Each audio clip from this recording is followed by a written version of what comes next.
iguanas are dead all summer because everyone's afraid.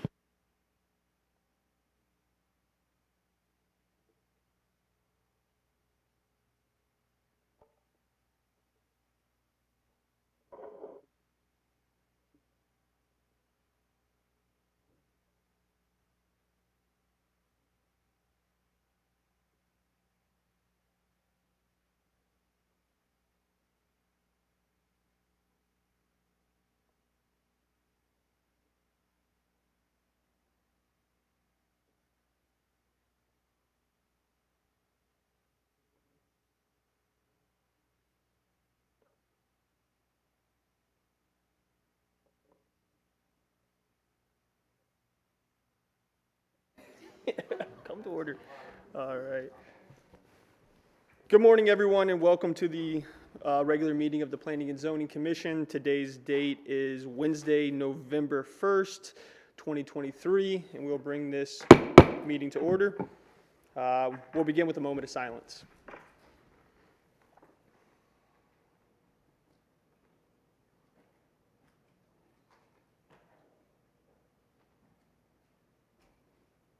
Please stand for the Pledge of Allegiance.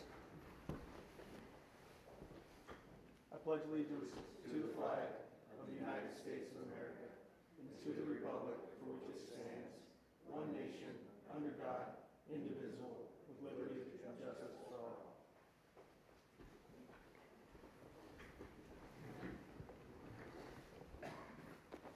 Madam City Clerk, will you please call the roll?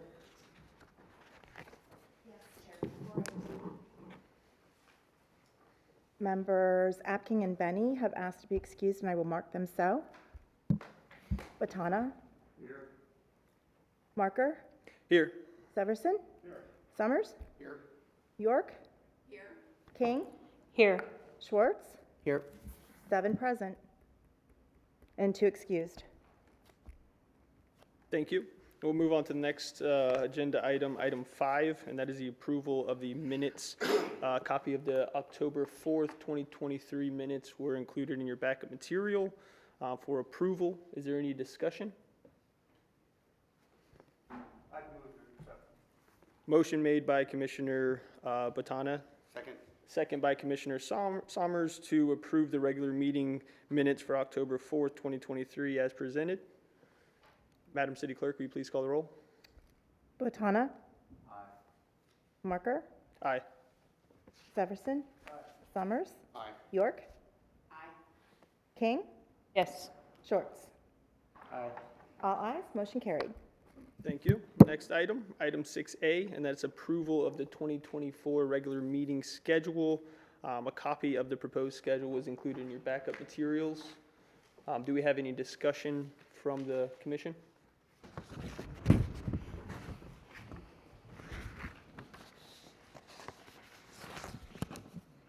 No discussion. Do we have a motion? Motion approved. Motion to Second. approve the schedule as presented made by Commissioner Sommers. And a Second. second by Commissioner Schwartz. Madam City Clerk, please call the roll. Batana? Aye.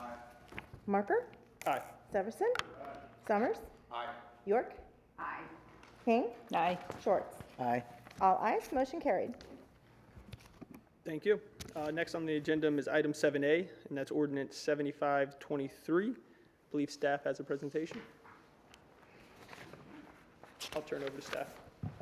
Good morning. For the record, Percy Zambrano, Interim Public Works Director. Under the direction of the City Manager, Public Works worked with Development Services and the City Attorney's Office to develop changes to our code to allow, under certain circumstances, for development to get some relief from the landscaping requirements through the establishment of a tree, we call it internally tree fund, but we're not creating a tree fund. It's pretty much people giving the option to pay instead of planting certain number of trees. There are limitations, and Omar Leon is our arborist who helped and was instrumental developing this ordinance, and he has experience in his previous employment with similar situations. So We came together with this proposal that we're going to present to you for input and see what you think, and then we will take it to council. We did take this to council as part of the committee of the whole. We got feedback from them. We made changes, and this is what you're going to see today. Thank you. Omar?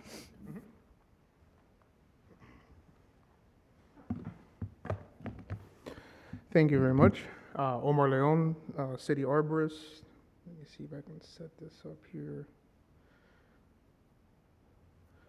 Where do we expand? To expand it into one.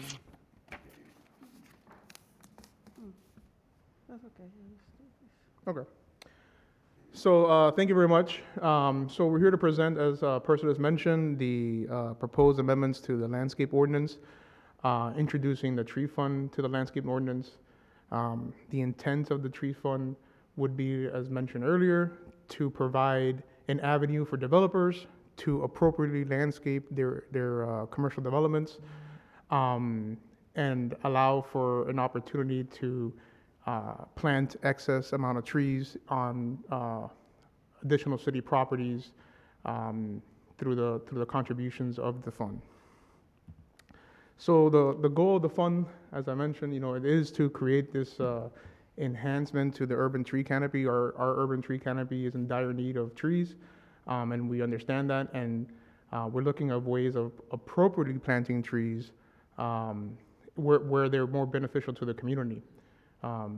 This fund would also fund the through this process the preservation of some of our more iconic trees as we start having a more mature tree canopy in the coming decades.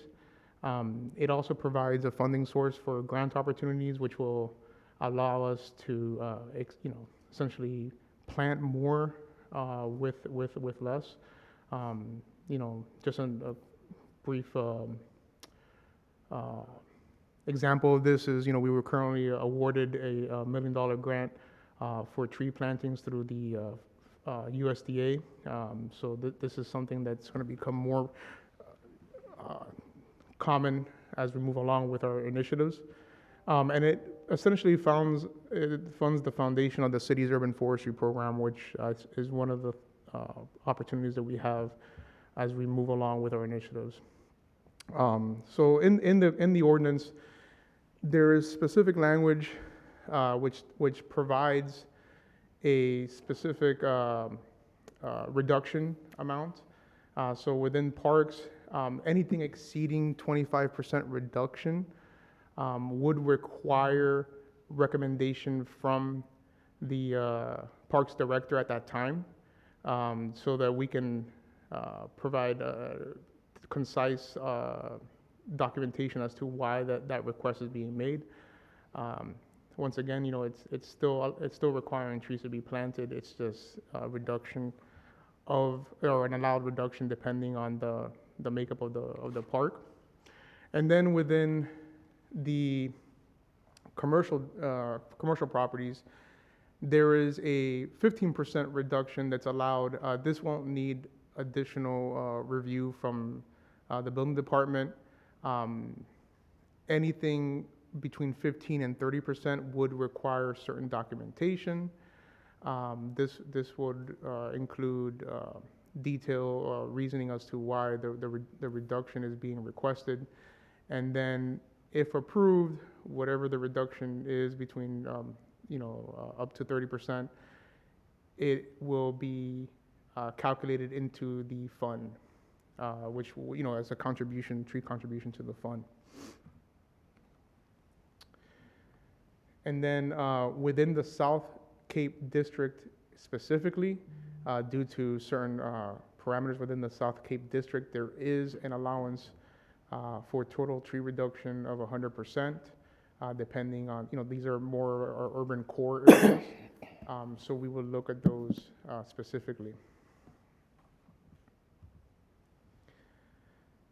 The tree trust fund, as I mentioned, it provides an opportunity for developers to develop their properties as for their current needs. We've had a lot of requests from property owners who are developing, like let's say storage units or whatnot, where you need to utilize more of your allowable area. You don't want to push trees, and I'll show you this in a later part of the slide. You don't want to push trees to the borders and bunch them up, because that's not something that's going to be of efficiency to the tree canopy development, and also it's a maintenance nightmare for the developer itself. And so lastly, the fund itself would be administered through the Public Works Department for further disbursement of tree plantings citywide.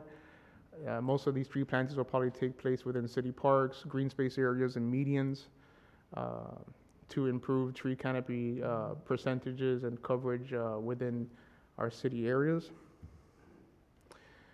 And then these are some examples, as I mentioned, of current commercial development where trees, under the current language or provisions within the ordinance, it causes this effect where you have trees that are spaced way too close together, or in certain instances where tree canopy or canopy trees may be more of an efficient way of planting your landscape. You're essentially forced to plant palms in this very dense plantings, which is a maintenance nightmare for the property owner. So this provides that long-term tree canopy coverage and reduces maintenance stringency on that property development.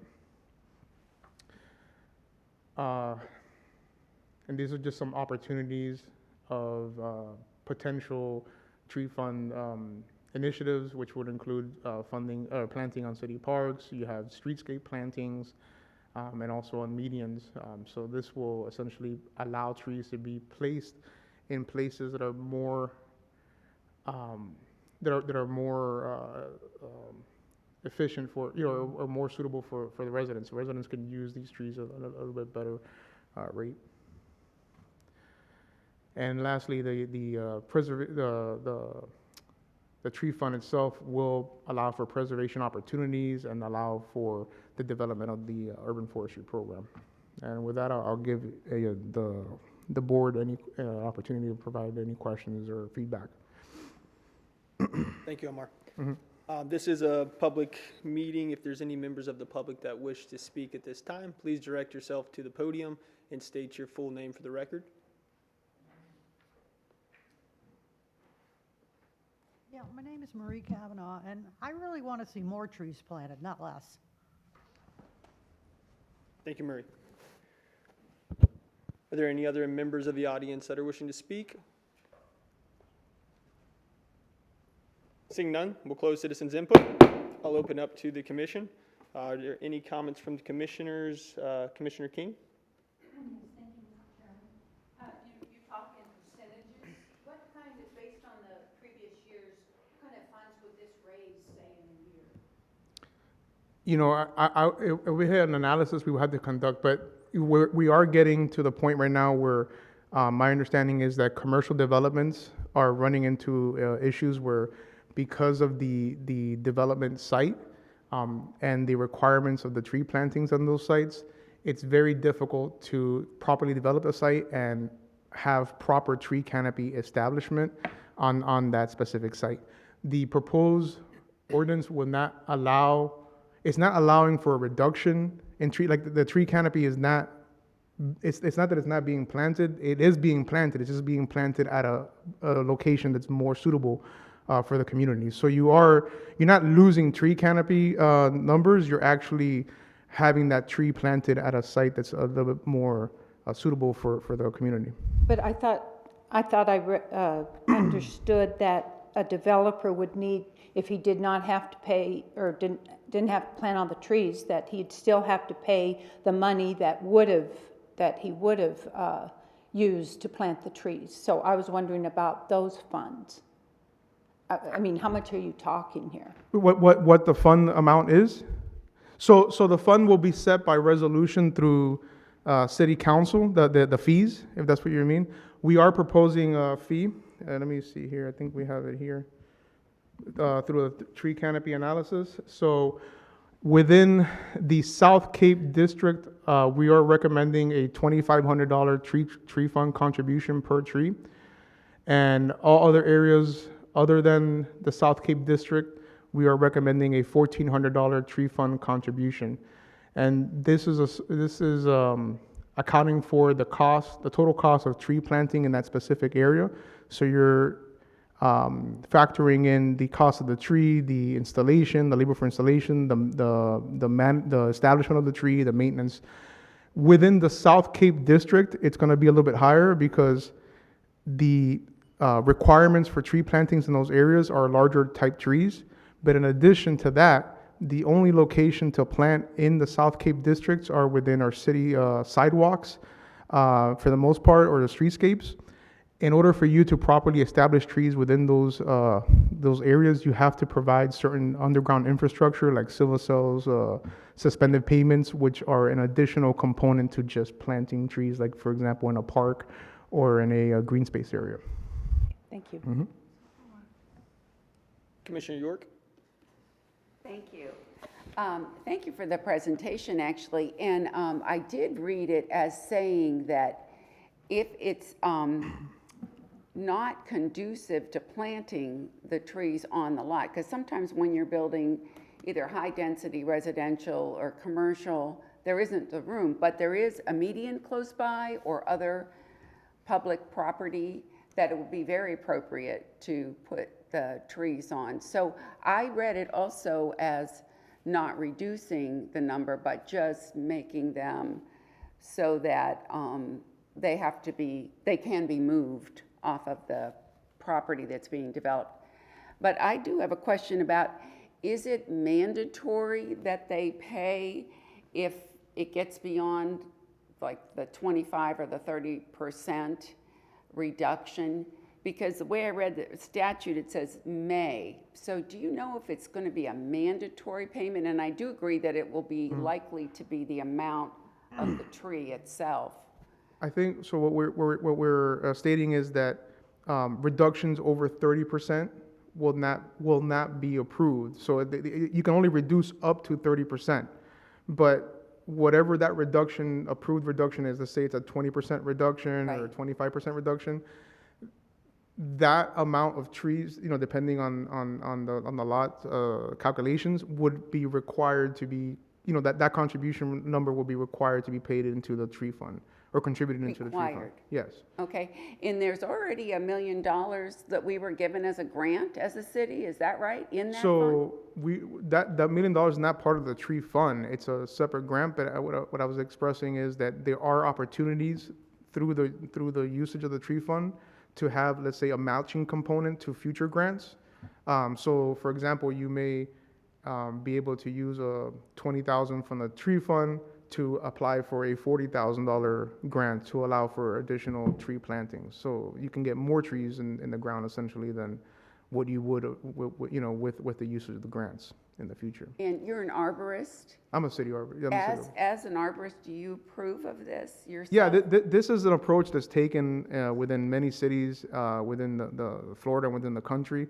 It's a way of allowing for development to take place properly with the opportunity to improve your tree canopy within the city itself. So right now, I was just mentioning, so right now we have about 12% tree canopy coverage, which is significantly low compared to other parts of the county. The county is averaging about 30%. So we need to initiate initiatives to improve tree canopy coverage within our community, including within city parks and green space areas, to allow for our residents to receive the opportunity or the benefits of that tree canopy. Thank you. Mm-hmm. Commissioner Botana?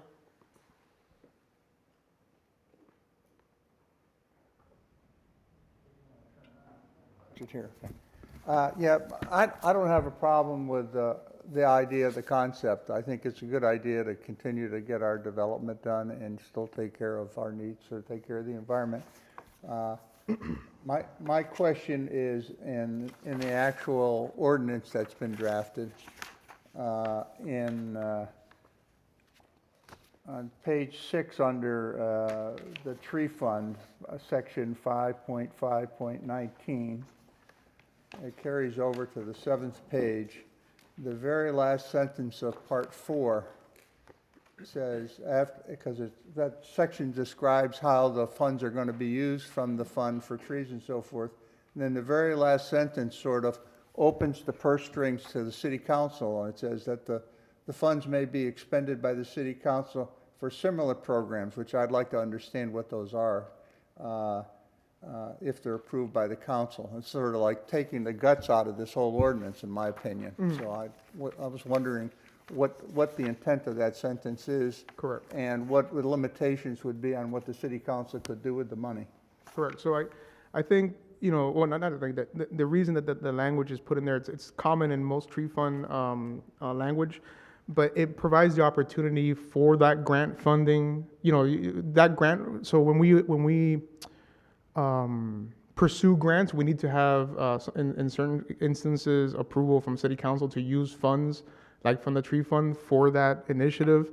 It also provides the opportunity for the fund to be utilized for the development of the urban forestry program, which would include, let's say, the GIS tree inventory software that we would need as we expand our tree canopy to understand what the makeup of our tree canopy is and understand maintenance requirements of our tree canopy.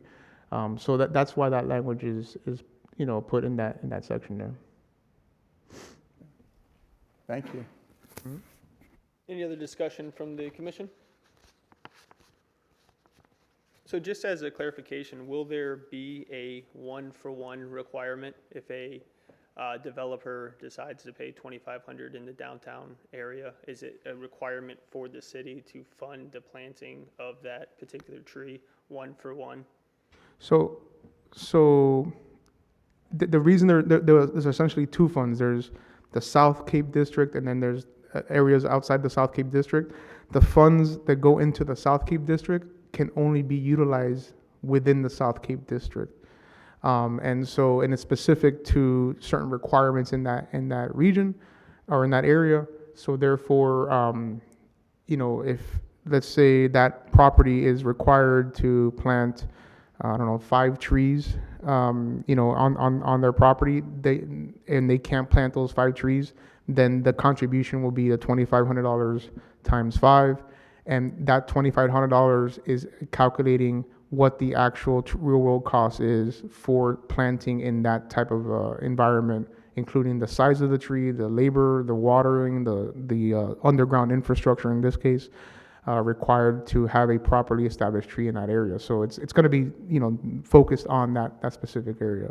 So that's helpful, but will there be a requirement for the city to plant a tree if the developer pays for 5 trees? Now, they don't have to plant 5 trees. Is there going to be a requirement in this ordinance for the city to plant 5 trees?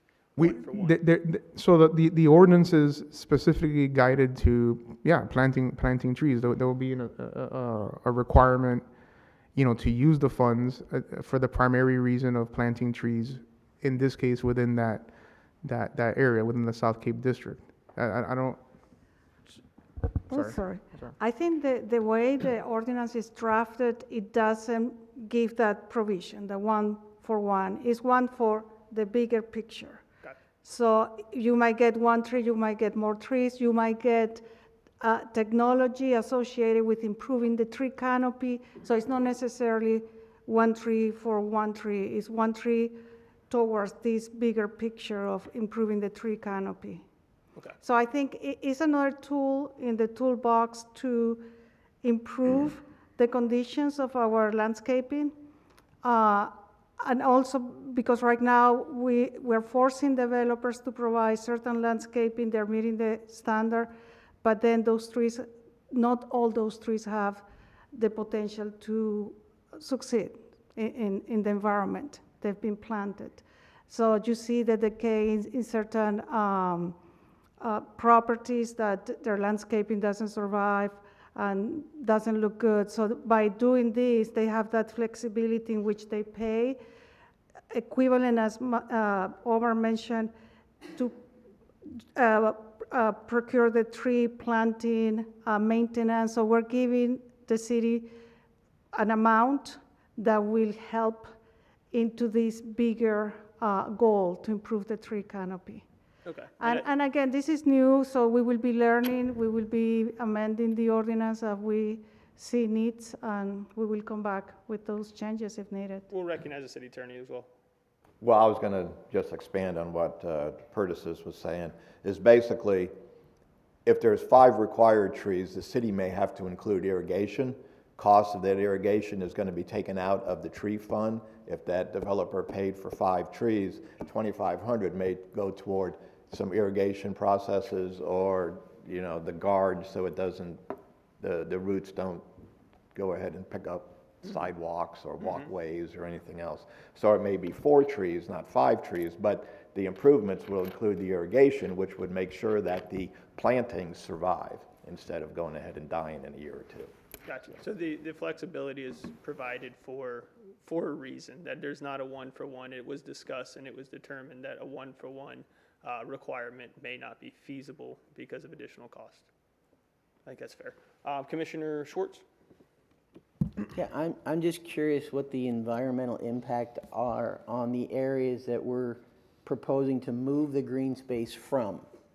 What kind of long-term environmental impacts, increased heat or less animals, or what is the impact on that? Okay, no, that's a great question. So I look at it this way, all right? If you have a property and the property can only fit appropriately 20 trees, but you're being asked to plant 30 trees, okay? You're maximizing already the amount of trees that can be planted on that property based on the proposed development. In addition to that, you're still providing an opportunity for the planting of the additional 10 trees on another property, be it a city park, green space, or median area, which will further enhance the benefit, environmental benefit, and the social economical benefit of that tree in that specific area. So it's actually, in a way, diversifying and provide, you know, and spreading out that benefit within the city's tree canopy. I get concerned when I see things in here that say that developers could reduce it by 100%. Right, I saw that in there. Yeah, that seems to be an extreme amount. And what size developer is going to be able to force that to happen? And how many projects do we wind up all of a sudden with no green space? So the 100% reduction falls under 2 categories. One will be the South Cape district, and we understand that that's our urban core, and the development of some, you know, it's typical to most areas within an urban core area, may not allow for trees to be planted on that specific property. However, it provides an opportunity through the contributions for trees in the South Cape district area to be planted within the South Cape district itself. In this case, you know, streetscape plantings, street trees and whatnot. The other instance where this case may take place will be in city parks, and the reason that it's within city parks in certain instances is that, of course, we have sports facilities type parks where you can't plant a tree on the middle of a baseball field or a football field, and the requirements may exceed. However, it is duly noted in the ordinance that anything exceeding a 25% reduction would require the city's parks director to review that specific plan and provide specific guidance to allow for maximum tree canopy coverage within that proposed design. Okay, thank you. Mm-hmm. Do we have any other comments from the commission? Motion? Motion to approve ordinance 75-23 made by Commissioner York. Second. A second by Commissioner Sommers. Madam City Clerk, will you call the roll?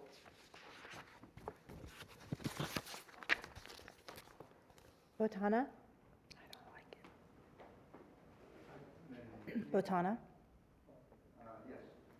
Parker? Aye. Severson? Summers? York? Aye. King? Yes. Shorts? No, I'm sorry, no. no. 6 ayes, 1 nay, motion carried. Thank you, Thank guys. you. All right. Next item on the agenda is citizens' input. At this point, I will open up to citizens' input. If there's any members of the audience that wish to speak, please direct yourself to the podium and state your full name for the record. Good morning. How are y'all? I know it's not on the agenda, but somebody has to keep the Piney Point issue alive. There's a couple of points for your consideration, and excuse me, in a document made, oh, my name is Marie Kavanaugh, by the way, sorry about that. Thank you. In a document made available through a public record request and regarding the mangroves threatened by the Redfish Point development, our Cape Coral Public Works Environmental Resources Manager states, removal of mangroves would weaken the buffering capacity of the mangrove area, which protects the city against storms. She adds, placing infrastructure, residences, businesses, and people in a wetland that has very poor drainage and in the coastal flood hazard zone has potentially extensive impacts financially for livelihoods or life in general. County Manager Anthony Rodriguez on the mangrove swamp and saltwater marsh that exists on this site would exacerbate flooding, storm surge, and other erosion-related impacts. A recent study determined Cape Coral is in the top 9 for cities in the nation when it comes to gradually increasing risk. Cities in this category face a chronic physical threat and are not tied to a single event but face changes over a long period. These are just a couple of the reasons. The zoning on the Zemmel property should be unequivocally denied, and the wetlands on it to do more to protect the citizens and their property will do more to protect the citizens and their property than any tax revenues from the proposed project could ever do. I'm sure our Develop Until the Cape Explodes Council would disagree. They care more about tax revenues than saving precious wetlands and the wildlife that lives there and neighbors surrounding the property. Just as a side note, my husband and I are going to be going out and taking pictures of the entire Piney Point thing. And we can take up to two more people. If any of you want to go with us, we'd be delighted to have you join us. And in the event you opt not to, that's fine also, but I would like to email you the photos that I do take. I was hoping to do it before today, but it's been so windy, it's just too choppy to take pictures. But that's about it. You know, I lay awake at night thinking about that whole situation, not only what it's going to do for the wildlife contained there, but the way it's going to affect the neighborhood. It's going to be a disaster for 3 to 5 years of construction that it will take. Thank you. Maria, thank you for your comments. If there are any other members of the audience that wish to speak, please direct themselves to the podium. State your full name for the record. Seeing none, we'll close citizens' input. Moving on to item 9, staff updates. Are there any updates from staff? Yep. All right. Item 10, other business. Any other business to discuss from the city? Moving along, item number 11, member comments. Are there any comments from the members of the commission? Commissioner York? Just one comment. I was wondering if the woman that spoke could email her pictures to the city clerk. Is that possible? And then she could I send don't them see to an her? issue with it, city attorney. I'm sure she probably will anyway, but yeah. You will.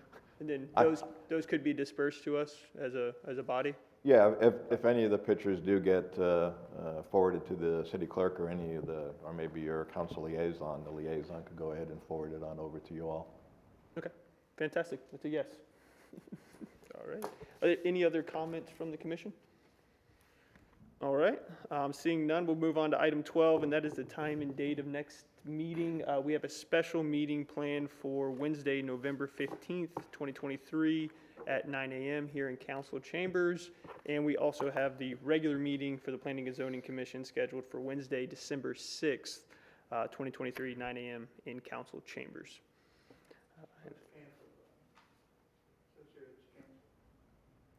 Oh, sorry, December was canceled. My apologies. So the next meeting will only be on November 15th, and the December meeting has been canceled. Our terms were eliminated on the 5th. This is, yeah, We won't be So- eligible to be here. this is fair. This makes sense.